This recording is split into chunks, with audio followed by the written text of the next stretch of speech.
سعيد وأبي هريرة رضي الله عنهما قال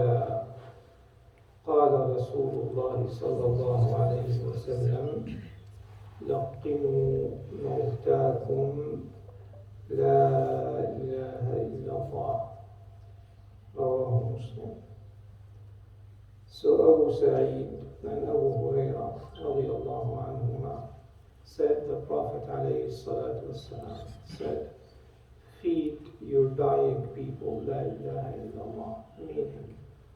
And here mawtakum means the person who's in the process of dying, not the one who's already dead.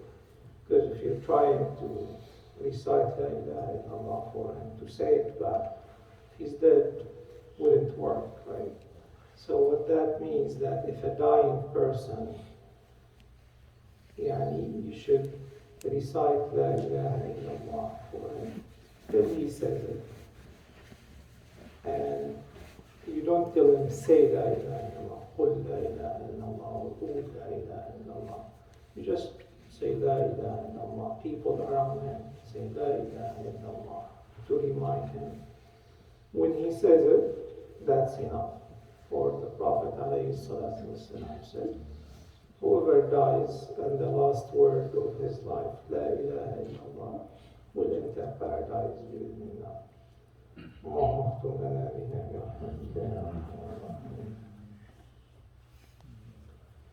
وعن معقل بن يسار رضي الله عنه أن النبي صلى الله عليه وسلم قال اقرأوا على موتاكم ياسين رواه أبو داود والنسائي وصححه ابن حبان. So معقل بن يسار said, the Prophet ﷺ said, also recite upon your mawtakum, meaning similarly the same meaning of this word in this hadith, because a lot of people misunderstand this hadith and read Surah Yasin after the person dies.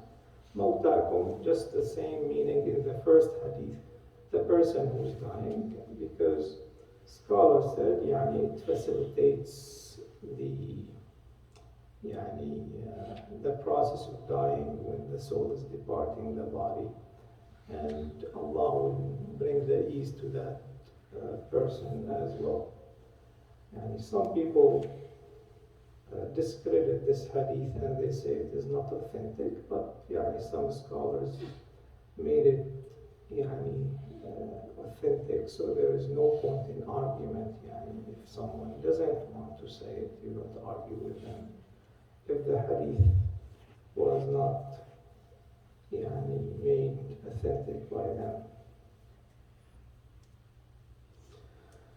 وعن عائشة أن أبا بكر الصديق رضي الله عنه قبل النبي صلى الله عليه وسلم بعد موته رواه البخاري.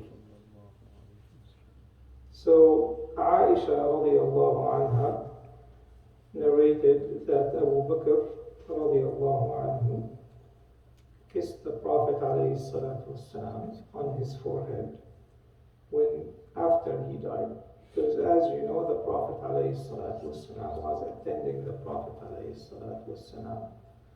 And on his day of death, sallallahu alayhi wasallam, he got better. So people thought that he's recovering.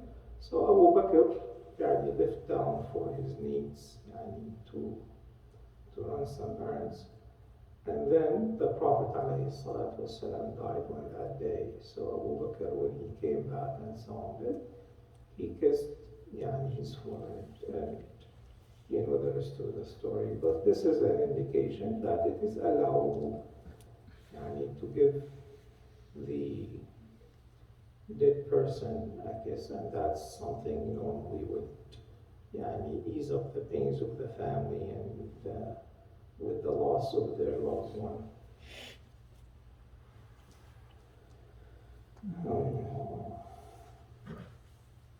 وعن عائشة رضي الله عنها أن رسول الله صلى الله عليه وسلم حين توفي سجي ببرد حبرة. So Aisha also narrated the Prophet ﷺ when he died, and he was enveloped with a garment, which means it is allowable for a person to be wrapped, to be coffined with or shrouded with the garments they used to wear, because this is exactly what the Prophet ﷺ, they kept his garment on him sallallahu alayhi wa sallam. وعن أبي هريرة رضي الله عنه عن النبي صلى الله عليه وسلم قال: نفس المؤمن معلقة بدينه حتى يقضى عنه. رواه أحمد والترمذي وحسنه. So Abu Hurairah narrated the Prophet ﷺ said that the soul of the believer will be hanging to the debt that dead person has, and will not basically ascend to heavens till that debt is paid off completely. And this is why it's very important to, when a person dies, the people around him to either forgive his loan or try to make to pay back the debt, because the rights between the person and Allah subhanahu wa ta'ala might be forgiven. Allah subhanahu wa ta'ala will forgive, whereas people do not. So that's why Allah subhanahu wa ta'ala will not forgive these things. And this is the qaida in the usul says حقوق العباد مبنية على المشاحة وحقوق الخالق مبنية على المسامحة. Between you and Allah, Allah will forgive, but between you and people, it's holding back. So this is again an indication from the Prophet ﷺ that it has to be all the debts, all the rights of people have to be fulfilled right away. There is one hadith, though it is not exactly authentic. They say only one exception, anyone knows. This applies to the shaheed even, by the way, to the martyr. Except one type of people who dies, Allah will forgive them. قالوا الغريق, the one who drowns, Allah will forgive him, because they said that is one of the hardest ways of dying. So Allah subhanahu wa ta'ala will forgive him. It's just a tablet. If you read it somewhere in the books, you say the Shaykh didn't mention it for us. وصلى الله على سيدنا محمد وعلى آله والحمد لله رب العالمين.